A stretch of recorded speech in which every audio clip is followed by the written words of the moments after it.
താമരശ്ശേരിയിൽ പ്രവർത്തിക്കുന്ന ബേക്കറിയിൽ നിന്നും മലിനജലം പൊതുവഴിയിലേക്ക് ഒഴുക്കിവിട്ട സംഭവത്തിൽ നടപടി. താമരശ്ശേരി താലൂക്ക് ആശുപത്രി സമീപം പ്രവർത്തിക്കുന്ന സിലോൺ ബേക്കറി ഉടമയിൽ നിന്നും പിഴ ഈടാക്കി. പ്രദേശത്ത് ദുർഗന്ധം വമിച്ചതിനെ തുടർന്ന് പ്രദേശവാസികൾ ചേർന്ന് നടത്തിയ തിരച്ചിലിലാണ് സമീപത്തെ നടപ്പാതയിലേക്ക് രാത്രിയുടെ മറവിൽ മലിനജലം ഒഴുക്കിവിട്ടതായി കണ്ടെത്തിയത്.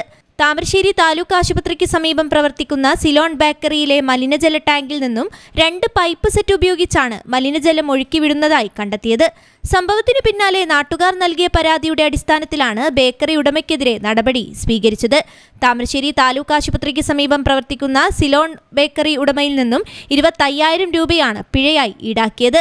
പരാതിയുടെ അടിസ്ഥാനത്തിൽ പൊതുജനാരോഗ്യ വകുപ്പിന്റെ നിർദ്ദേശപ്രകാരമാണ് താമരശ്ശേരി ഗ്രാമപഞ്ചായത്ത് നോട്ടീസ് നൽകിയത്. ഒട്ടനവധി കുടുംബങ്ങൾ തിങ്ങിപ്പാർക്കുന്ന പ്രദേശത്തേക്കാണ് മലിനജലം ഒഴുക്കിവിട്ടത്. ജനങ്ങളുടെ ആരോഗ്യത്തിന് ഭീഷണി സൃഷ്ടിക്കുന്ന തരത്തിൽ മലിനജലം ഒഴുക്കിവിട്ടതിനെതിരെ നാട്ടുകാർ താമരശ്ശേരി പോലീസിലും പരാതി നൽകിയിരുന്നു. ബേക്കറിയിൽ നിന്നും 150 മീറ്ററോളം അകലെയുള്ള പല വീടുകളിലേക്കും മലിനജലം ഒഴുകിയെത്തിയതായി അധികൃതർ കണ്ടെത്തി. ഇതിന്റെ അടിസ്ഥാനത്തിലാണ് നടപടി. News bureau, Thamarassery.